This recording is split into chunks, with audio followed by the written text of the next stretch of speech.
Hello दोस्तों, भारत एक लोकतांत्रिक देश है जिसमें सभी नागरिकों को बिना किसी भेदभाव के समान अधिकार दिए गए हैं। शांतिपूर्वक प्रदर्शन करना भी लोगों का अधिकार है। जब कुछ लोगों की मांगें पूरी नहीं होती तो वे हड़ताल पर चले जाते हैं, जिससे देश के अन्य लोगों को समस्याओं का सामना करना पड़ता है।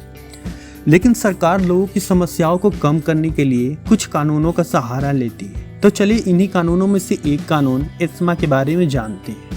Essential services maintenance act ESMA 1968 में भारत की संसद द्वारा अधिनियमित किया गया था।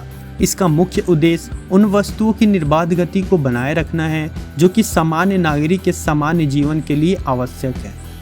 ESMA ESMA essential services maintenance act को अनावश्यक हड़ताल को रोकने हेतु लगाया जाता है। अगर किसी राज्य में किसी जरूरी डिपार्टमेंट के कर्मचारी हड़ताल पर चले जाते हैं और सरकार उनकी मांगें नहीं मानती है और उनसे हड़ताल खत्म करने को कहती है और फिर भी वे हड़ताल खत्म नहीं करते हैं, तो सरकार उनके खिलाफ एस्मा के तहत कार्रवाई करती है।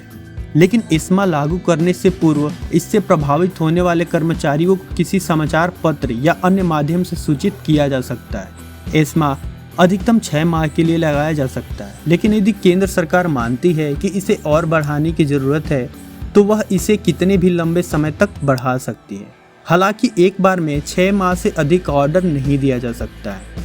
तो चलिए जानते हैं कि एस्मा के अंतर्गत सजा का क्या क्या प्रावधान होता है।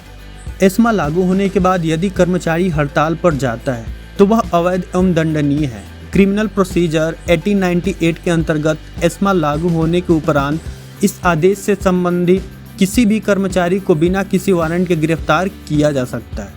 इस एक्ट में यह भी कहा गया है कि यदि किसी आवश्यक सेवा के रखरखाव के लिए ओवर टाइम करने की जरूरत है तो कर्मचारी इससे इनकार नहीं कर सकता। कोई भी व्यक्ति जो अन्य व्यक्तियों को हड़ताल में भाग लेने के लिए उकसाता है उसको 1 वर्ष की जेल या 1000 रुपये का जुर्माना या फिर दोनों हो सकता है। यदि कोई व्यक्ति हड़ताल को वित्तीय मदद देता है तो इस कानून के अंतर्गत ऐसा करना जुर्म है।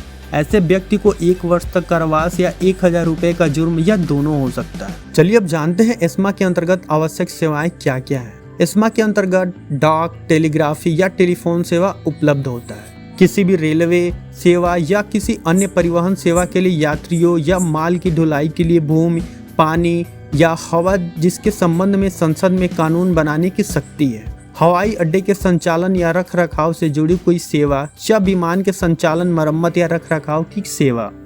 किसी भी बंदरगाह में माल की लोडिंग, अनलोडिंग, आवाजाही या भंडारण से जुड़ी कोई सेवा। सीमा शुल्क के माध्यम से या तस्करी की रोकथाम के साथ माल या यात्रियों की निकासी से जुड़ी कोई सेवा। किसी टकसाल या सुरक्षा प्रेस में कोई सेवा। भारत सरकार के किसी भी रक्षा प्रतिष्ठान में कोई भी सेवा। तो दोस्तों, अब आपको यह समझ में आ गया होगा कि एस्मा क्या होता है और इसे कब लागू किया जाता है। तो दोस्तों, आशा करता हूँ आपको यह जानकारी पसंद आई होगी। अगर जानकारी पसंद आई है तो इस वीडियो को लाइक और हमारे चैनल को सब्सक्राइब अवश्य करें। धन्यवाद।